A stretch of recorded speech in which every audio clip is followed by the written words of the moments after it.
Today is August 22nd.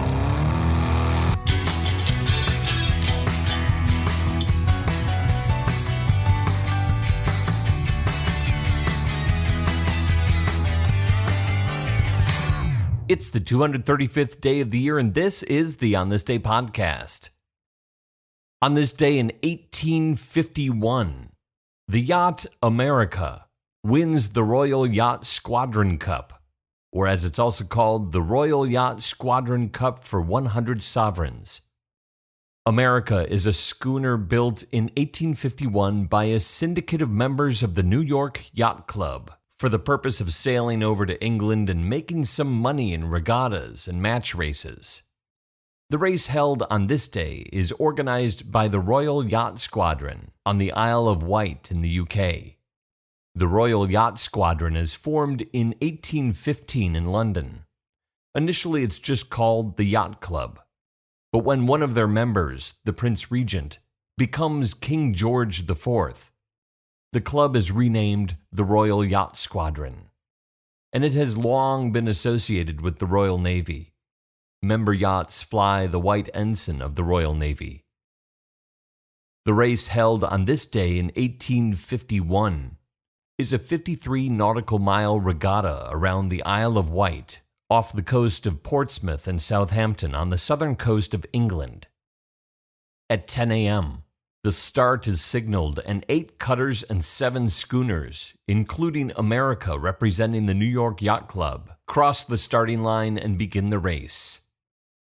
America is slow to get underway, but she makes steady gains, and by 6 p.m., the Yacht America wins the 100 Sovereign Cup, finishing 18 minutes ahead of its nearest competitor. Queen Victoria is in attendance that day, and allegedly she asks who came in second, and she's told, "There is no second, Your Majesty."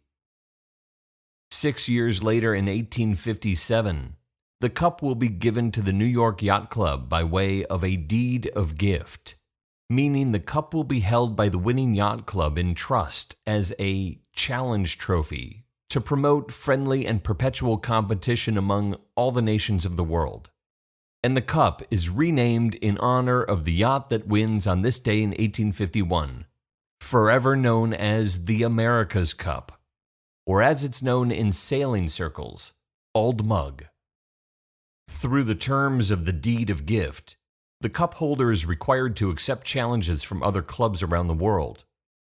When a challenger meets the requirements set forth by the deed, match races are held between 2 yachts, one from the defending yacht club and one from the challenging club. If the challenging club wins the match, that club takes possession of the cup. After the New York Yacht Club wins the first America's Cup on this day in 1851, it successfully defends the cup 25 times over the course of 132 years. In 1977, the cup is successfully defended by the yacht Courageous, skippered by Ted Turner, later of CNN and Turner Broadcasting fame. The unprecedented winning streak by the New York Yacht Club comes to an end in 1983, when the America's Cup is won by the yacht Australia II from the Royal Perth Yacht Club. Since then, the cup has been challenged and won by the San Diego Yacht Club, by skipper Dennis Conner aboard the Stars and Stripe 87.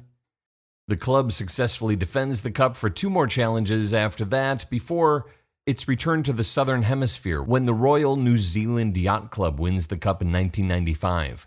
The Swiss win the cup from New Zealand, and then it returns to America when the Golden Gate Yacht Club wins the cup in 2010. The America's Cup is the oldest sporting trophy in the world. For more than a century, it's contested between clubs in friendly competition.